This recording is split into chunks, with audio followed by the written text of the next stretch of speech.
এটা হচ্ছে মরিচ ধরেছে গাছে অনেকগুলো। এখন যাচ্ছি হলো পেঁপে কাটতে। একটা পেঁপে কালার চলে আসছে, যদি আজকে না পারি তাহলে পেঁপেটা পাখি খেয়ে ফেলবে এসে। আশেপাশে যেহেতু ছিল অনেক পাখি আছে, এসে গাছে বসে থাকে পাকা পেঁপে খাওয়ার জন্য।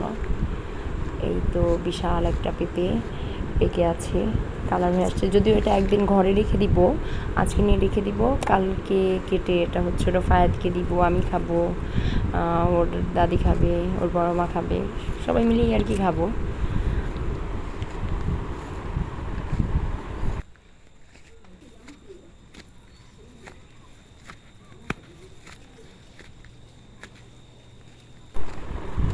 এখন যাচ্ছে আরেকটা পেঁপের কালার আসছে। এই জায়গাটাতে আসলে মনে হয় যে হচ্ছিলো যে ছিদ্রগুলো মানে জায়গায় জায়গায় গর্ত আছে যেখানে ব্যাঙ ঢুকে থাকে, ব্যাঙগুলো হচ্ছিলো আসলে কী করে সন্ধ্যার পরে মাথাটা টুপ করে বের করে রাখে, মনে হয় চোখগুলো দেখে যে সাপের মাথা বের হয়ে আসছে।